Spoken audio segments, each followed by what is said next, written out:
Salam, selamat pagi dan salam sehat buat kita semua. Semoga hari ini lebih baik dari hari yang kemarin. Firman Tuhan pada hari ini di hari yang ke-167, tanggal 16 Juni tahun 2026 adalah diambil dari kitab Amsal pasal 3 ayat 25 sampai dengan 26. Nasihat kepada orang muda. Itulah perikop. Sebagai nats adalah sebagai berikut. Janganlah takut kepada kejutan yang tiba-tiba atau kepada kebenaran orang fasik atau kebinasaan orang fasik. Bila itu datang, karena Tuhanlah yang akan menjadi sandarannya dan akan menghindarkan kakimu dari jerat. Sekali lagi saya baca ya. Janganlah takut kepada kekejutan yang tiba-tiba atau kepada kebinasaan orang fasik bila itu datang, karena Tuhanlah yang akan menjadi sandarannya dan akan menghindarkan kakimu dari jerat. Itulah firman Tuhan pada hari ini. Nah, sekarang kita tetap menyampaikan pedoman selama bulan Juni, yaitu apa? Transformasi spiritual dari hidup lama dalam dosa menjadi hidup baru di dalam Yesus Kristus, sehingga kita menjadi saluran berkat, menerima anugerah dan rahmat Tuhan, dan bisa menjadi saluran berkat bagi siapa yang membutuhkan kita. Dalam 2 Korintus pasal 5 ayat 17. Itulah pedoman kita selama bulan Juni tahun 2025. Sekarang, apa latar belakang adanya ayat hari ini yang disampaikan oleh Amsal? Amsal ini adalah Raja Salomo ya.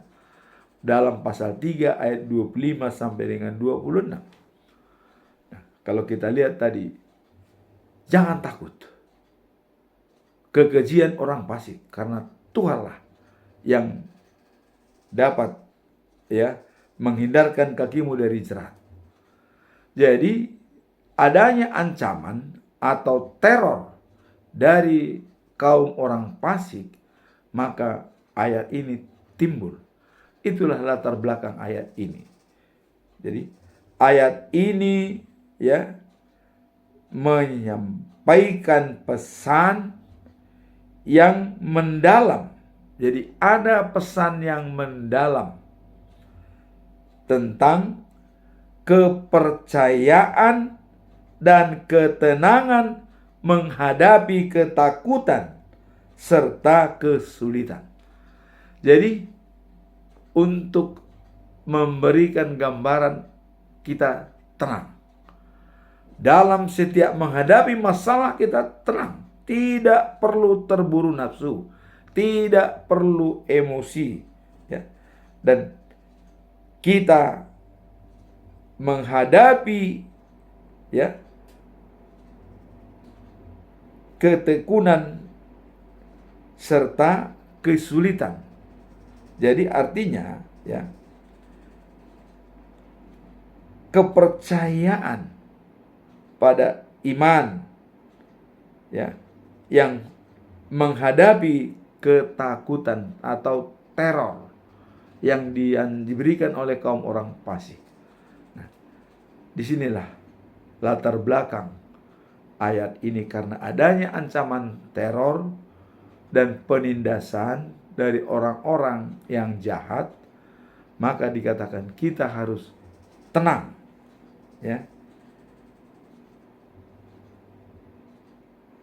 dan kepercayaan yang mendalam. Artinya, dalam menghadapi ketakutan, kita tidak khawatir, kita tidak ragu apabila kita sudah mengandalkan Tuhan. Ayat ini menekankan pentingnya mengandalkan Tuhan sebagai sumber perlindungan dan kepercayaan yang sangat relevan bagi sikap orang, termasuk kalau kita sudah usia lanjut. Khawatir bagaimana hidup kita, bagaimana kita menghadapi dengan badan yang sudah sakit-sakitan, sementara anak keluarga pun tidak mungkin menolong. Kalau anak dan keluarga menolong masih enak, itu kekhawatiran kita. Nah, tapi di sini dikatakan jangan takut, hadapi dengan tenang apapun yang kita alami. Ya. Dan itu ada peristiwa keluarga tidak mau merawat, akhirnya disampaikan ke panti asuhan. Begitu disampaikan ke panti asuhan, terjadi buat mereka hal-hal yang kurang baik. Akhirnya diambil kembali dan bertobat. Itulah yang harus dilakukan. Bukan menghindar, bukan membiarkan, tapi menyelesaikan masalah dengan baik. Tentu menyelesaikan masalah dengan baik harus bersama dengan Tuhan, karena dialah sumber kekuatan. Nah, di sini dikatakan latar belakang pokoknya, harap tenang menghadapi sesuatu yang kita hadapi, mengalami kesulitan. Nah, kemudian dalam ayat 25 sampai 26 dikatakan bahwa janganlah engkau takut kepada teror yang tiba-tiba atau kepada serangan orang fasik, ya, ketika datangnya. Jadi serangan orang fasik, teror tiba-tiba, jangan takut. Biarkan. Kita ada perlindungan Tuhan. Nah, sebab Tuhanlah yang menjadi bahan keyakinanmu, dan Ia akan menjaga kakimu dari jerat. Jadi jelas dikatakan dalam ayat 25 bahwa bila ada serangan teror tiba-tiba, serangan orang fasik, Tuhanlah yang menjaga kakimu dari jerat. Ini menunjukkan kita, ya, tetap tenang dan percaya pada Tuhan dalam tantangan hidup. Jadi ketenangan adalah merupakan sumber daripada kekuatan kita untuk menyusun strategi. Apabila kita terprovokasi, jadi reaktif, maka akan terjadi benturan yang sangat besar. Nah, dalam ilmu manajemen, Stephen Covey mengatakan, be proaktif. Inilah dasar kita untuk menjaga ketenangan kita dalam bertindak. Be proaktif. Apa itu be proaktif? Pertama, kesadaran diri. Kita sadar sesadarnya bagaimana tantangan itu datang, dan siapa kita di hadapan manusia, siapa kita di hadapan alam semesta, siapa kita di hadapan Tuhan. Kita harus sadar hal itu. Kemudian dengan kita setelah sadar, hal yang kedua adalah imajinasi. Dengan adanya teror dan tantangan itu, bagaimana imajinasi? Artinya ke depannya bagaimana? Apakah teror itu mengganggu kehidupan kita, atau malah mungkin menguatkan kita untuk berjalan dengan tenang? Berpikirlah imagination. Jangan jangka pendek, tapi jangka panjang yang kita pikirkan. Nah, bagaimana, ya? Jangan bagaimana nanti kalau kita menghadapi teror, tapi nantinya bagaimana kalau kita menghadapi ini. Nah, maka ketenangan diperlukan dalam menghadapi teror, seperti disampaikan dalam pesan-pesan kepada orang muda yang disampaikan oleh Amsal atau Raja Salomo. Ketenangan adalah bisa membuat semua berjalan dengan semut. Nah, kemudian be proaktif yang ketiga adalah hati nurani. Kita selalu berbicara dengan hati nurani, karena disitulah God spot kita, Allah bekerja untuk kita. Dalam hati nuranilah Tuhan Allah, Roh Kudus, Yesus Kristus bekerja dalam hidup kita. Kalau sudah hati nurani kita tidak dipenuhi dengan Roh Kudus, itu namanya sudah sakit hati atau broken home, ya.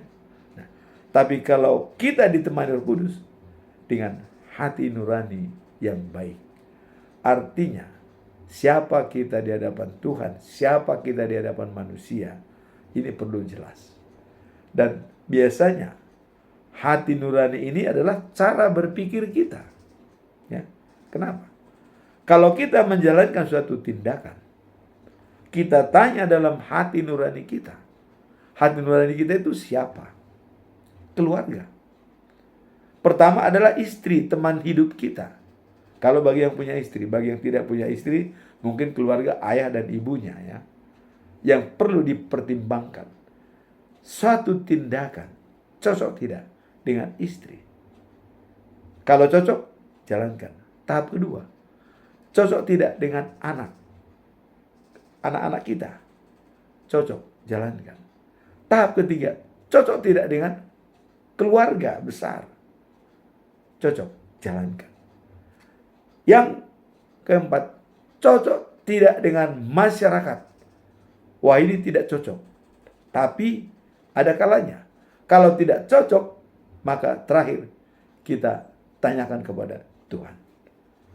Kembali kepada Kisah Para Rasul pasal 5 ayat 29. Petrus mengatakan, ikon oloan doi badi debata asa di jolma.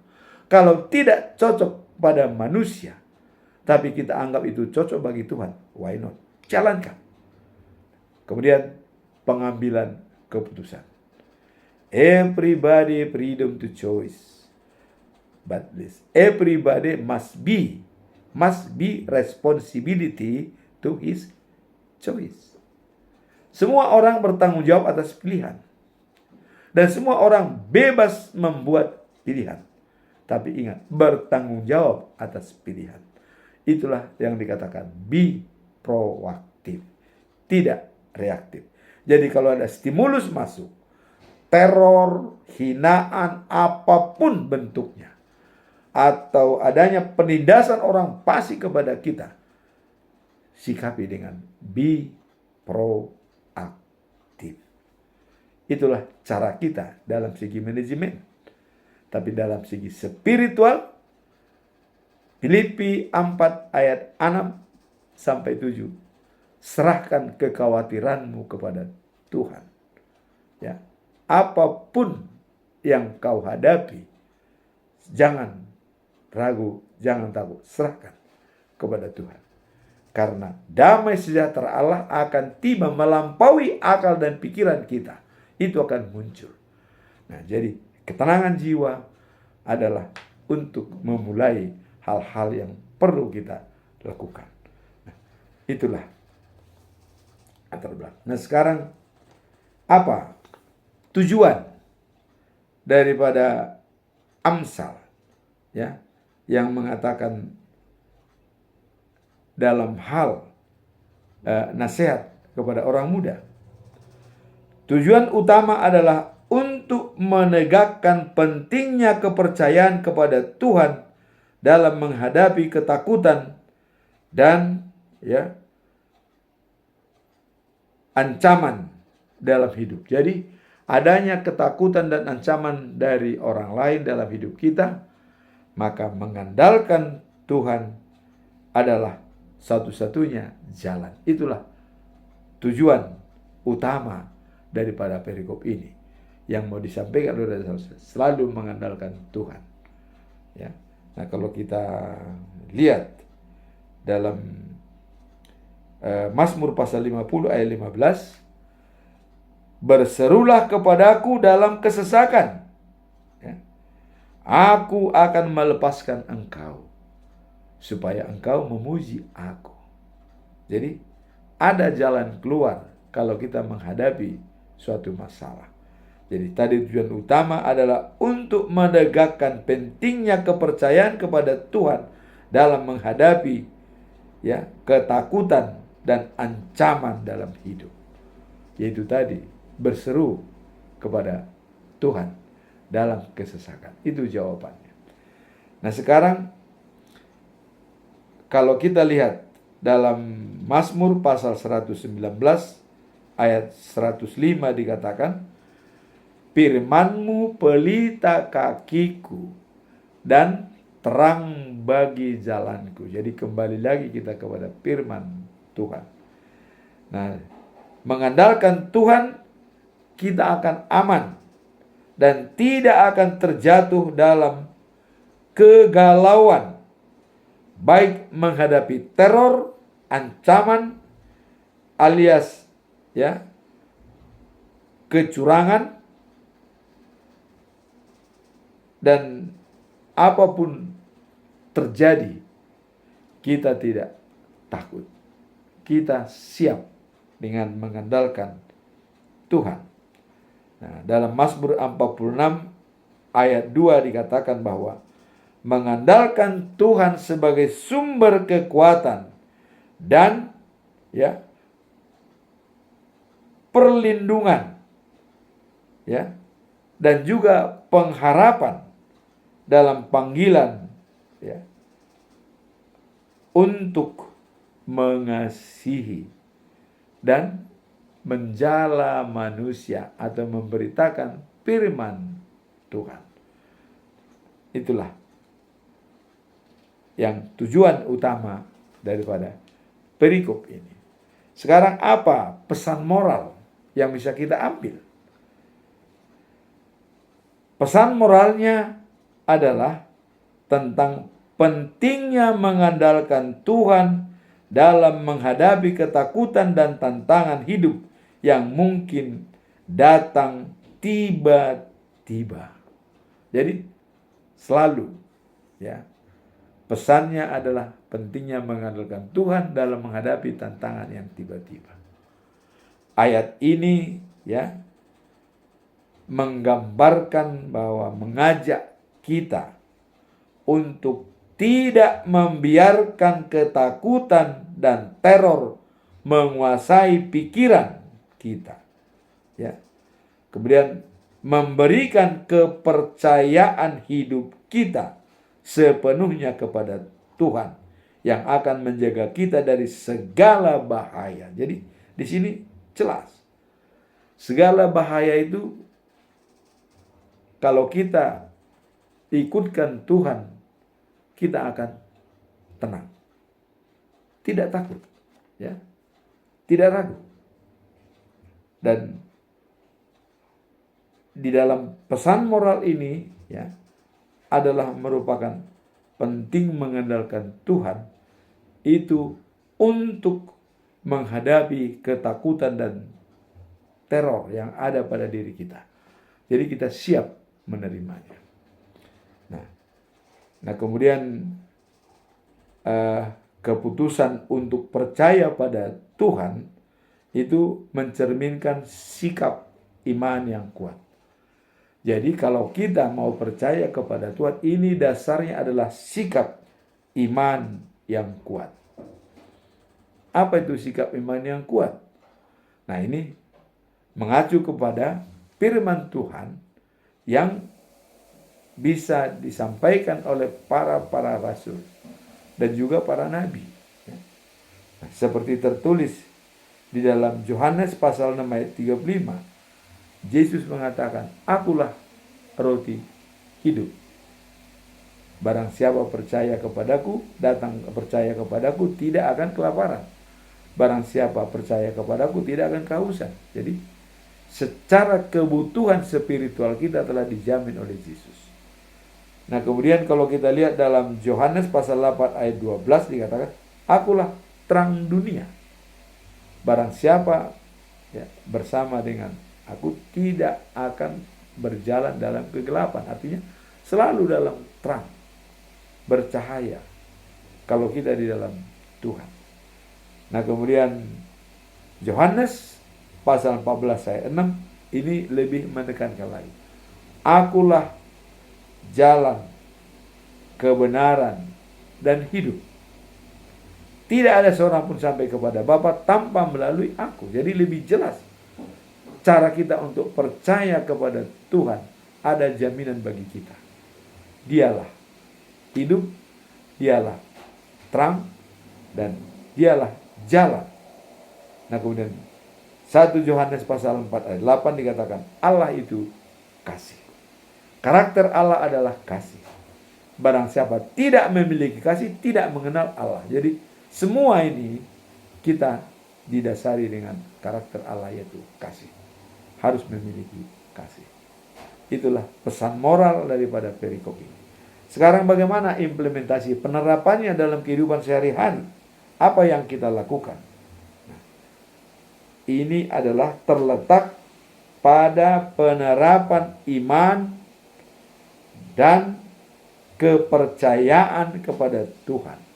Jadi kalau sudah implementasi dalam penerapan, ini ditanya bagaimana iman kita, bagaimana kepercayaan kita. Itu dasarnya untuk menerapkan firman Tuhan dalam kehidupan sehari-hari.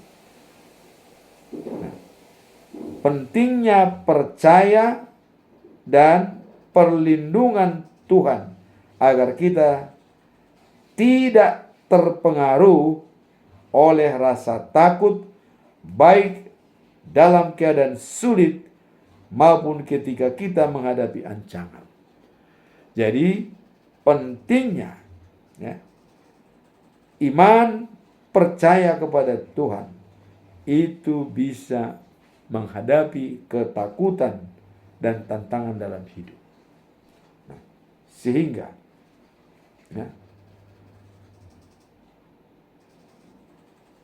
kita tidak terpengaruh oleh rasa takut, baik dalam keadaan sulit maupun ketika menghadapi ancaman. Sudah tidak lagi takut. Ya. Nah maka dalam Mazmur pasal 46 ayat yang ketiga dikatakan ya, biarpun gunung-gunung ya tenggelam dalam laut dan ombak bergelora menghantam segala sesuatu dan bukit-bukit gemetar atau ada terjadi gempa bumi, jangan takut kalau kita mengandalkan Tuhan, karena Tuhan Allah adalah sumber perlindungan dan sumber kekuatan kita. Bersama Dia kita bisa menjalankan apa yang kita inginkan.